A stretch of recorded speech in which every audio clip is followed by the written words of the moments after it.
You're listening to the Lost Geographer Podcast, and this is episode 30 on Serbia.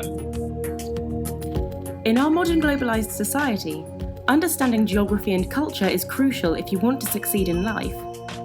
Unfortunately, many people are still unaware of the world around them, which is fueled by media that are focused only on profits, clicks, and promoting agendas rather than providing accurate information. Here at the Lost Geographer, we aim to promote geographic and cultural literacy through education and travel by bypassing the media. We have guests who talk about their own countries from a native perspective, travellers telling their stories and lessons, and related topics that will aid you on your journey towards geographic and cultural literacy.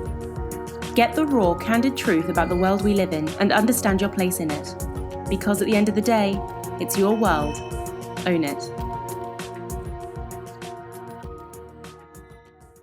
Hey everybody, so before we start this episode, I want to ask you all, do you want the most out of your next vacation? I guess the better question would be, why wouldn't you?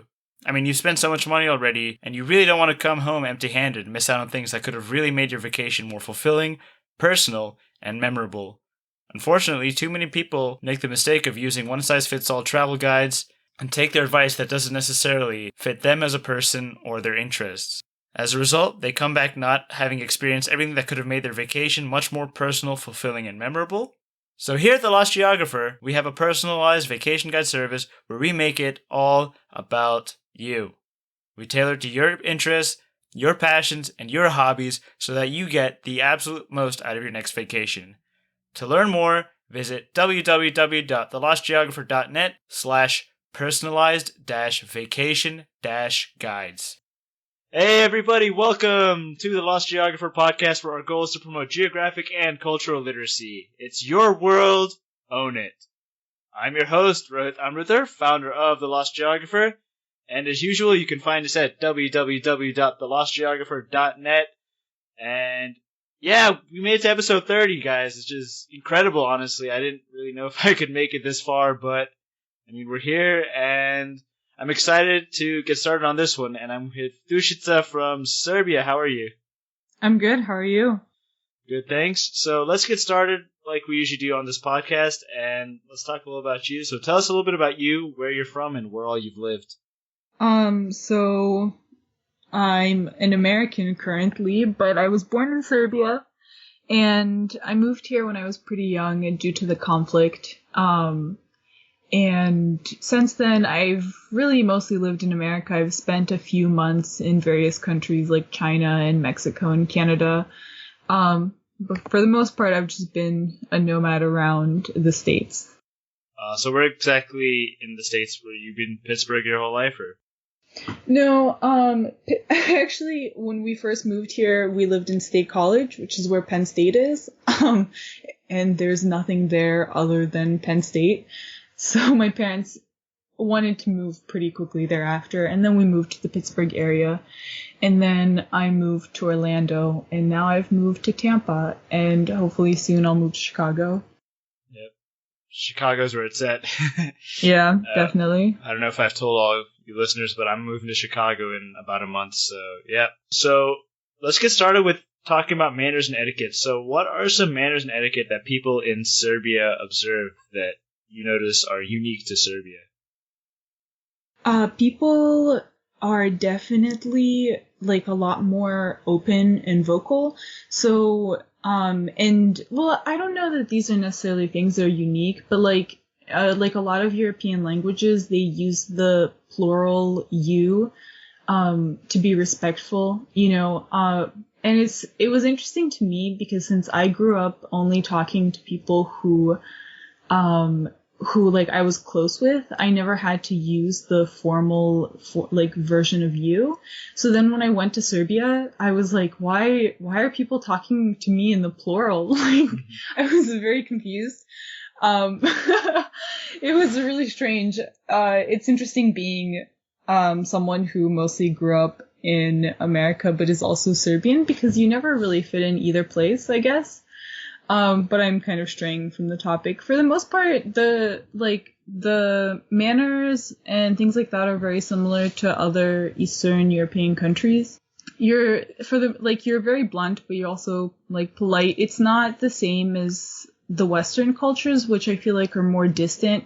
You know, you never like want to talk to someone who you're next to that's a stranger. Like, it's awkward if someone starts a conversation with you. Whereas like in Serbia, like you're like always starting conversations with strangers and you're always trying to befriend everyone. So people are just more open to just having a conversation anywhere, like in line or on the train or something? Yeah. Would that mean you say like Serbians are open to meeting new people, maybe even people from other backgrounds, or? Yeah, definitely. Granted, they are a little bit xenophobic, which I think is true for most of Europe. They especially hate Americans because of the like history, but and you know, there's some other xenophobia in there. Serbians, like ethnic Serbs, don't really like a lot of people, but at the same time, when I've heard of other people's like experiences, when they went to Serbia, they said that everyone was so incredibly welcoming and friendly. So I think it's really like, I think Serbians just, because it's such a small country and there isn't a lot of immigration there because it's still very much developing, I think they just need more exposure. But when they are exposed to someone new, they realize that it's really the same as, you know, what they've had, basically, like what they already know. So they are really friendly. But there's definitely sometimes an undercurrent of xenophobia. Has Serbia, like, historically always been homogenous? I know it was part of Montenegro, Serbia, Montenegro, and then Yugoslavia before that, but I guess, you know, past century, would you say it's been ethnically homogenous? I guess the reason I'm asking is because we had someone from Poland on this podcast, and he said Poland is not used to homogeneity, that it used to be very diverse, and that's why the Polish are so welcoming. So I was just wondering if Serbia had something similar going for it.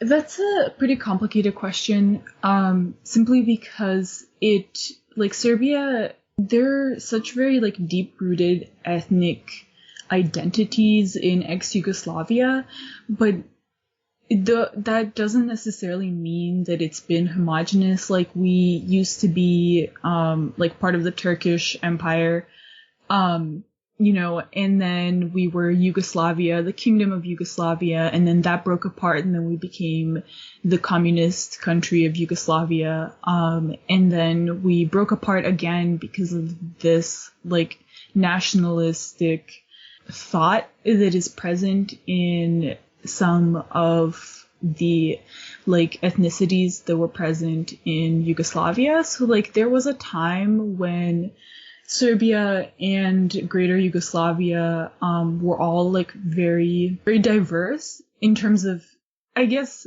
not that diverse because they were just other Yugoslavian identities, you know, but it was more diverse than it had been in a very long time.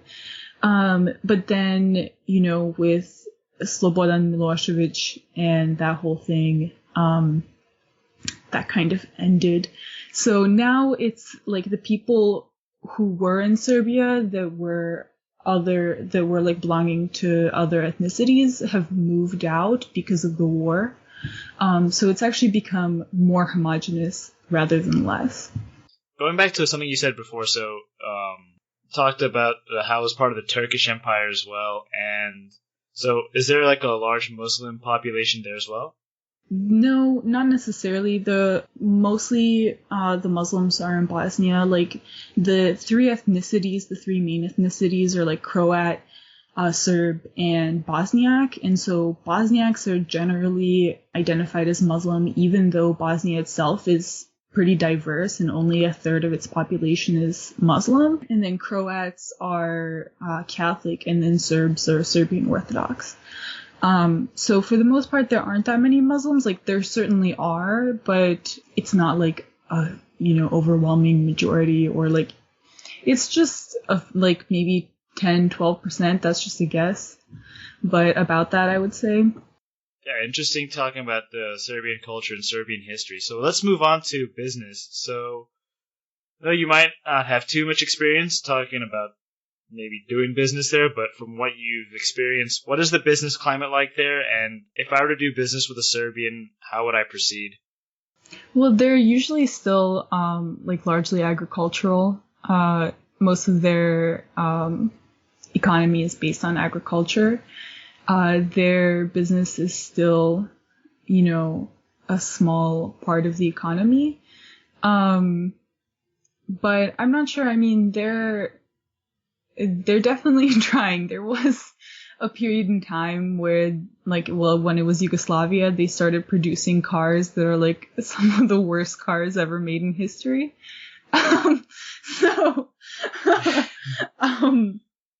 Yeah, so we don't have good experience with, manufacturing and business, but hopefully we'll get there, especially once we join the European Union. But I don't know. Beyond that, I don't really know.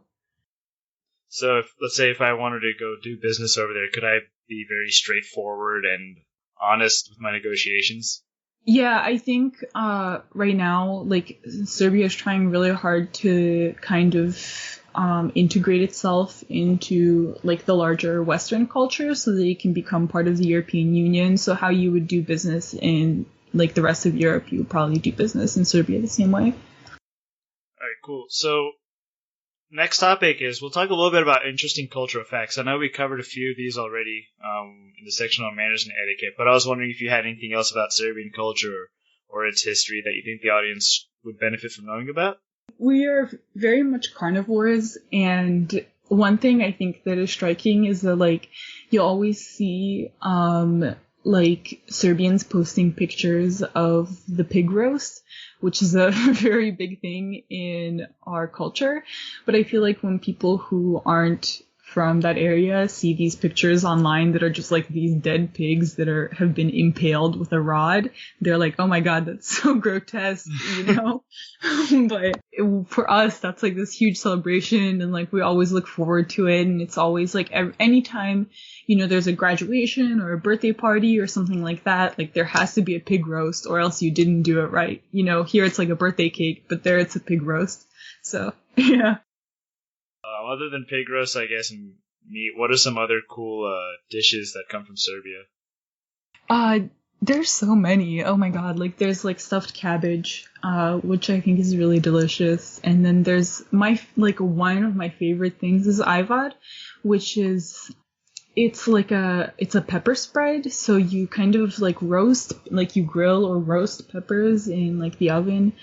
And then you smash them all together and you make this incredible spread that you put on bread, and I put it on basically everything because I think it's delicious, but you put it on bread or on meat and things like that, or else they're cevape, which when I explain them they don't really sound that good because they're just sausages basically. But they're so delicious. They're just incredible. And that's kind of one of those things that if you were to go to a Serbian restaurant, that would be that iconic Serbian dish is cevape. But yeah, and then there's this the translation would be pie, but it's not an American pie that's sweet. Instead it's just layers of dough, and then it has cheese in the middle, and that's also really delicious, but it's incredibly greasy. I bet. Yeah. Sounds like a pizza. It sounds like a calzone. Is that close? No, because the dough is pastry dough, croissant dough almost. Yeah. What about dessert? Oh, we have a wide variety of desserts. I feel for the most part they're a little bit drier and not as sweet as American desserts.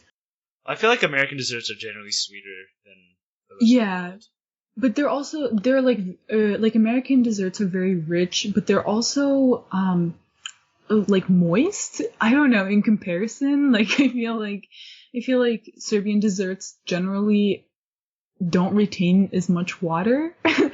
I don't know if that's a weird thing to say, but so it'll be the same thing with the cheese. It's a pie, only instead of cheese we'll put apples in it.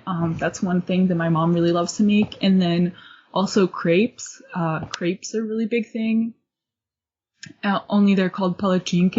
If you went to Serbia and you asked for crepes, people would be like, what the hell? Get out of here. That's too refined. yeah. So, but it's literally the same exact concept as crepes, and those are really popular, and they're so easy to make. And then we have like little cookies and things like that. I don't know. It's nothing like. I think the apple pie and the crepes are probably the two biggest things. And then other than that, it kind of like there's like it's like more particular things that like not necessarily everyone makes all the time, you know? Yeah, I think I'm gonna go grab a crepe after this podcast, actually. I haven't had one in a while. But cool, so yeah, it's interesting learning about the cuisine.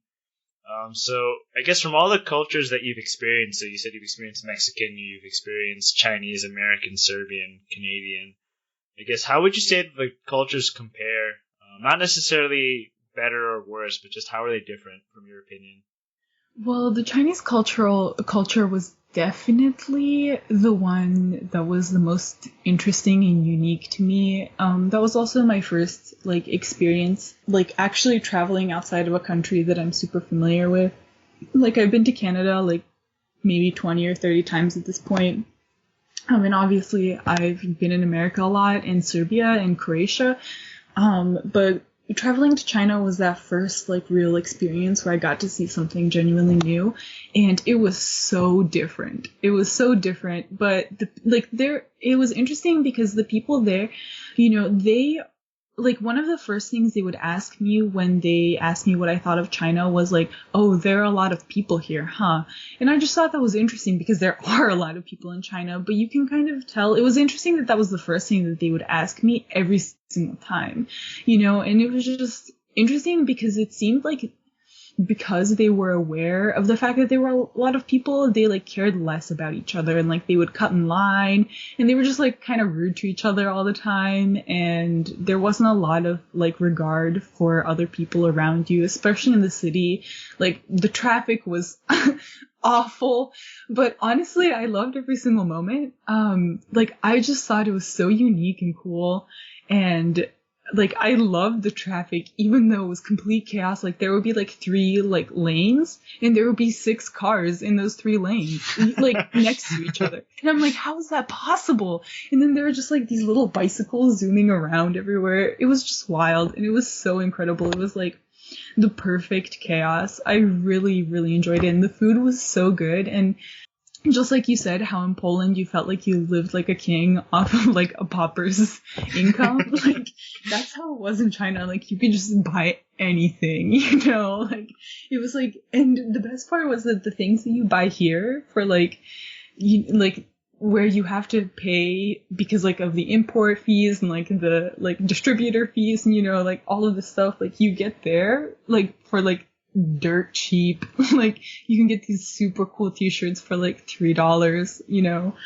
So that was really fun, but there were also a lot of knockoffs of everything. Like everything was just counterfeit, you know, like purses and shoes and like even in like the larger stores that you would like assume are a little bit more like respectable or whatever, there would be like Versace like t-shirts that were obviously not real, you know, because they were like $5. But Mexico was also a lot of fun. I think it was not as much of a culture shock as China, because I feel like I've been exposed to that culture more growing up, especially living in Florida, you know, because they call Miami like little Cuba or whatever.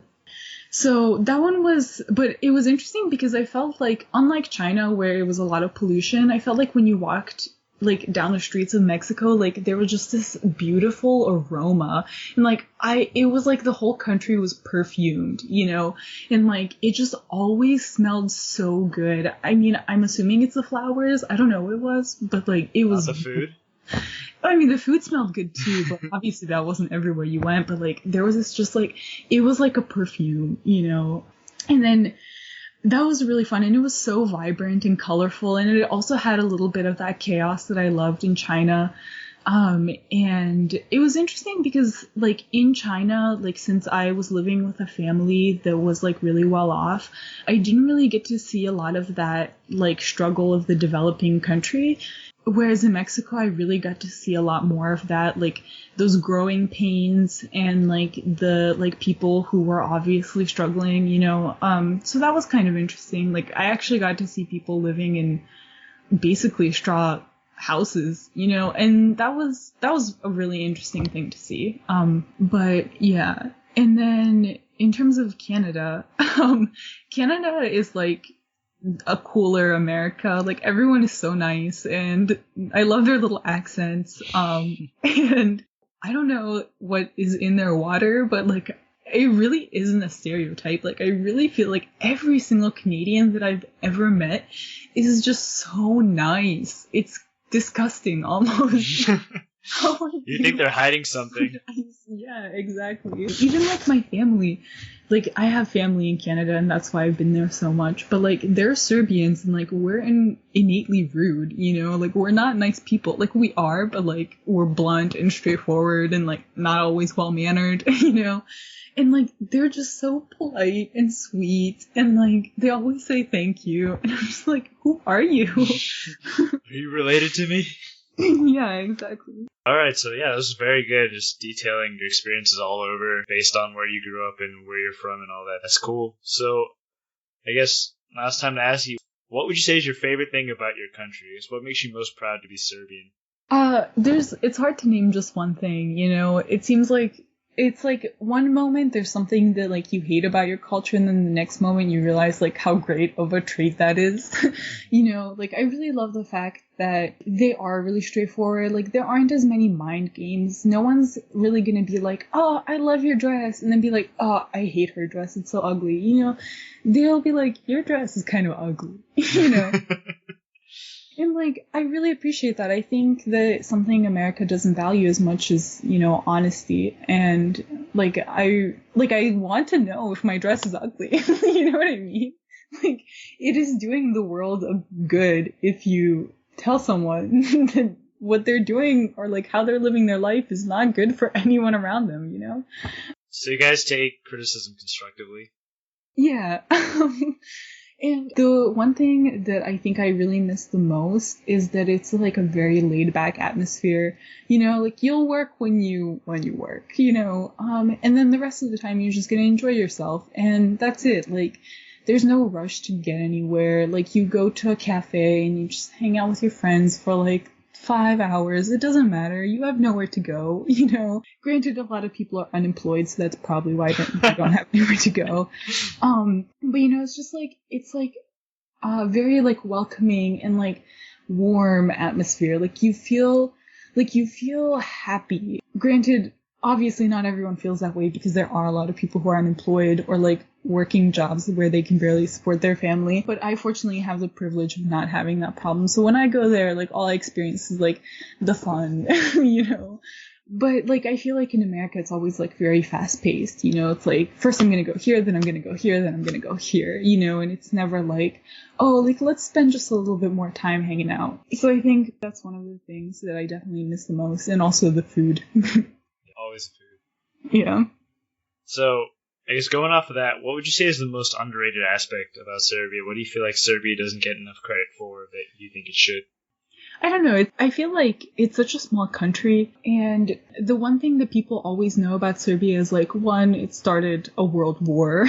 Woohoo. Two, it started another war after that, you know. And so those are like the things that people like, I feel like, especially in America, know about Serbia.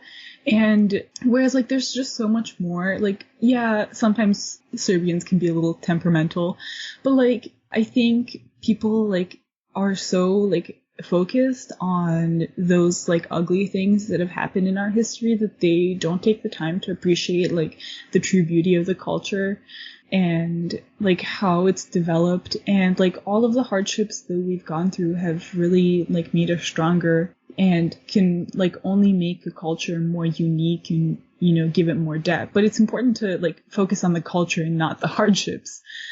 So yeah, I like wish that people would just like take time to like appreciate like Serbia and not Serbia as it is known, Interesting. So I guess if they were to learn about Serbia as it is, would you be able to recommend a fiction or a nonfiction book that they could read to learn a little bit more about the country? Yeah, there's a book by Ivo Andrić. It's called The Bridge on the Drina, and it's one of those classic novels. It's a bit of a heavy read because he is really verbose, but it's kind of one of those things that just really encapsulates like the culture and the depth, but also has like a really beautiful plot. So once you get through all of the heavy verbiage, but yeah. All right, cool. So yeah, audience, I will have a link to that on the show notes of this podcast. You can find the show notes at www.thelostgeographer.net/podcast. Scroll down to episode 30 on Serbia, and I'll have everything that we've talked about in this podcast, as well as links if you want to learn more about them. But that will conclude this podcast. Thank you so much for being on the show. You're very welcome. Great episode. Great to learn about Serbia. Like you said, a small country that not many people know about other than it started a war and took another one. It's cool. So yeah, I mean, that's the point of this podcast, is to really just educate people on things that are lesser known about places in the world that are lesser known.